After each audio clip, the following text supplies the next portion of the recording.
Welcome to Golden and Blue, everybody, home of the college football fan. And don't forget about the checklist. Hat check, sunglasses check, Pepsi check, notes check, sources check, and thick skin is a check. And don't forget to sing gear to represent your team and yourself in my background. Send it to P.O. Box 360, Liberty, South Carolina, 29657, and get yourself a shout out. On to the next video. In case you're wondering, these are the teams that we don't have represented for the mini helmets. As you can see, we actually have quite a few big brands that's not represented here at Golden Blue. So get your team represented here on Golden Blue. Hey, you already know what time it is, so might as well sit down, brace yourself, and buckle up because you are entering the speculation zone. You know, the other day, I made a video about how Brett Yormark is actually making plans, laying a foundation for the Big 12 to expand east. And I'm not just talking about if the ACC falls apart. I mentioned the Big East and some of the brands in the Big East, and it looks like other people might be talking about it now. This is from the Schwab Show. It says there is some talk today about the Big 12 poaching Big East teams, and some Big East fans saying it'll never happen. Of course, it will happen if the Big 12 offers them, as they'll get 3 to 4 times the money they now make. And I do think that Brett Yormark could be thinking about adding some of these brands. He just got a partnership with Rutgers Park in New York City, the #1 TV market in the entire nation. Seems like he's thinking about getting brands in and around that area. Number 2, conference-wide pro day. And this is talking basketball as well. So yes, they would be getting a lot of exposure through TV, but on top of that, they would have direct access to the NBA. Number 3, don't forget about Brett Yormark's connections when it comes to basketball. He was the former owner of the New York Nets. So he definitely does have some connections in that particular area. Now, I know a lot of Big 12 fans not crazy about the idea of basketball-only expansion, but it does have its value. And I understand that it's football that drives conference expansion and these networks to spend money, but you can make your conference more enticing to their football brands if you also add basketball only and say, hey, we also have a great basketball league over here. So what I wanted to do is I wanted to go through the list of basketball only member expansion candidates and give my opinion on who should they go after and who they shouldn't go after, or maybe just don't talk about the teams that they shouldn't go after. The first team they should go after is not Gonzaga. Sorry, Gonzaga fans, I don't have you at the top of the list. It's actually UConn. I actually think that UConn is a blue blood when it comes to basketball. Their arena holds 10,027 fans, so it's not a huge basketball arena, but it's very hostile, and you would be getting a new footprint in the state of Connecticut. Loyal fans, very successful,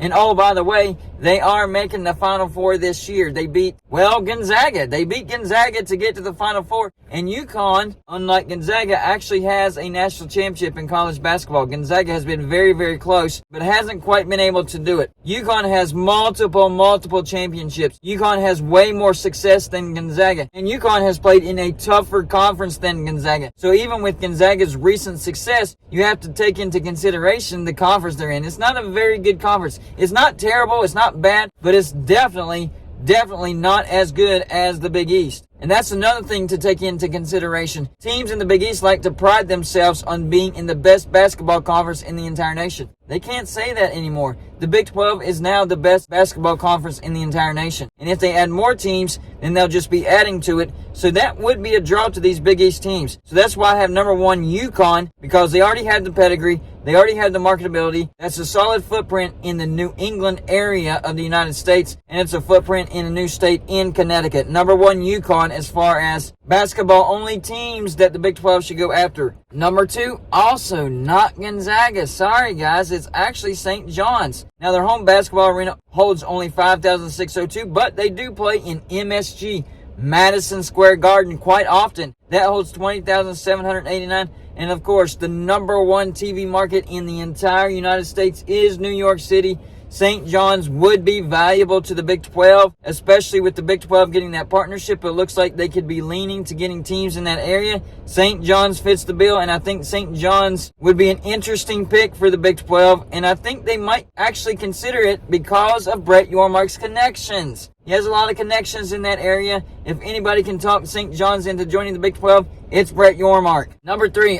Yes, this is where we have Gonzaga. Their home basketball arena holds 6,000. That surprised me. I thought they had a bigger basketball arena than that, but it's small yet intimidating. in Spokane, Washington. You're getting a footprint in the state of Washington. Of course, that is the Pacific time zone for that 4th time zone, but it's basketball only. Gonzaga is very marketable. Gonzaga has been a powerhouse here recently. But like I said, you have to take into consideration the conference they've been in. Will they have the same amount of success in the Big 12? I would say no, and that's not saying that they wouldn't have any success. I do think that Gonzaga has built themselves up enough to where they would have some success, but compared to the success that they're having right now, they would not have that type of success in the Big 12. Number 4, this is where I have Villanova. Their home basketball arena holds 6,501, located near Philadelphia, Pennsylvania. So you're getting a new footprint in a new state in Pennsylvania, a large TV market in Philadelphia, and Villanova has won several national championships. Villanova is very, very successful. Villanova is very well known around the entire nation, and I think they would be a good fit in the Big 12. I think Brett Yormark does need to try to get Villanova out of the Big East as far as the first few teams to focus on in trying to get out of the Big East. I think Villanova would actually be a home run if you're going after basketball-only members when it comes to expansion. Coming in at number 5, this one might surprise you. I'm going Seton Hall. Home arena holds 18,711 because they do play in the Prudential Center. They're out of South Orange, New Jersey, which is in Brett Yormark's neck of the woods, his own backyard. I think Brett Yormark could talk Seton Hall into joining the Big 12. I think Seton Hall would be a decent draw for the Big 12 as well. And it's getting you nice and settled in on the East Coast. And that's what's all this about. Even though they're not the best brand out there, they're a pretty good brand. And it gets the Big 12 a solid footprint on that East Coast. When I say East Coast, I'm talking the actual East Coast. Not like the East Coast time zone like West Virginia and Cincinnati are already a part of. Although I'm not sure if Cincinnati is 100%. They might be a part of the Central time zone, but I think they're a part of the Eastern time zone. Coming in at number 6 is actually Marquette. Their home arena holds 17,500. They're out of Milwaukee, Wisconsin. So they're actually near the center of Big 12 country more than the rest of these. It does give you a new footprint in a new state with Wisconsin, and they're located in a big TV market in Milwaukee. I think Marquette would bring some value to the Big 12. Marquette's actually been pretty good the past couple years. Coming in at number 7 is Providence. Their home basketball arena holds 12,410. Not quite as high as the rest of these. They are a decent basketball brand, but Providence, Rhode Island, I'm not so sure if that's that big of a TV market. I mean, it's an okay TV market. Providence is definitely not a blue blood, so they don't have that draw. Really, the only draw that they have is that they're on the East Coast and that they have a decent fan base. That's why I have them lower. Coming in at number 8 is Creighton. Their home arena, 17,352. They do give you a new footprint in a new state, Nebraska. They're located in Omaha. They are a good brand. They went deep into the big dance, so they do bring credibility. I'm just not sure how much Creighton does for the Big 12.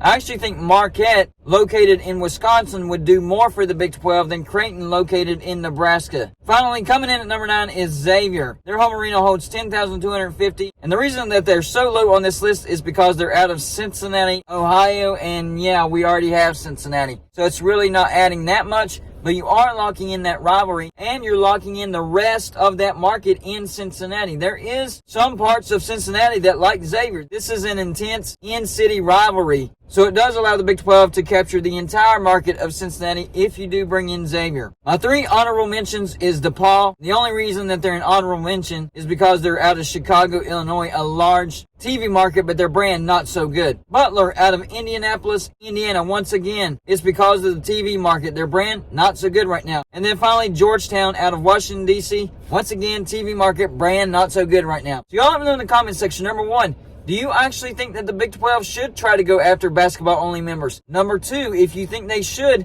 do you agree with my list? And if not, how would you list these teams? And number 3, did I forget any basketball-only member candidates for the Big 12? That's all I got for this show. Like and subscribe if you haven't already, and I'll see you on my next show.